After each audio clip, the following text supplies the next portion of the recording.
భద్రాద్రి కొత్తగూడెం జిల్లా అశ్వారావుపేటలో lorry driver బీభత్సం సృష్టించాడు. బ్రేకింగ్లో చూస్తున్నాం. అతివేగంతో కెమికల్ ట్యాంక్ ఎదురుగా వస్తున్న బైక్ను బలంగా ఢీకొట్టింది. ఈ ప్రమాదంలో బైక్పై ప్రయాణిస్తున్న ముగ్గురు వ్యక్తులు రోడ్డుపై చెల్లాచెదురుగా పడిపోయారు.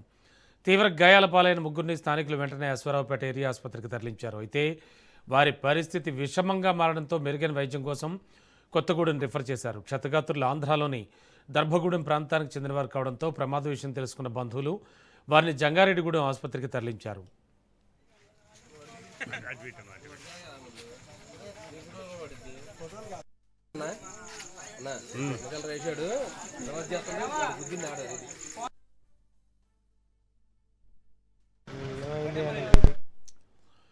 మరోవైపు బైకును ఢీకొట్టి ఆపకుండా పారిపోతున్న కెమికల్ ట్యాంకర్ను స్థానికులు బైకులపై వెంబడించారు.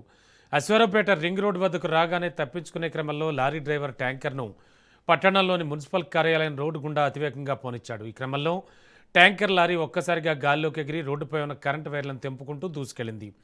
విద్యుత్ వైర్లు కూడా తెగిపడడంతో పట్టణంలో సరఫరా పూర్తిగా నిలిచిపోయింది. దీనిపై సమాచారం అందుకున్న పోలీసులు కేసు నమోదు చేసి దర్యాప్తు చేస్తున్నారు.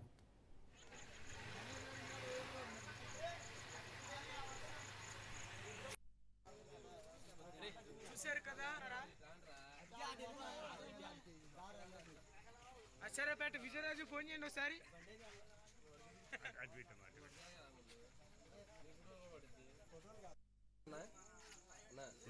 రేసాడు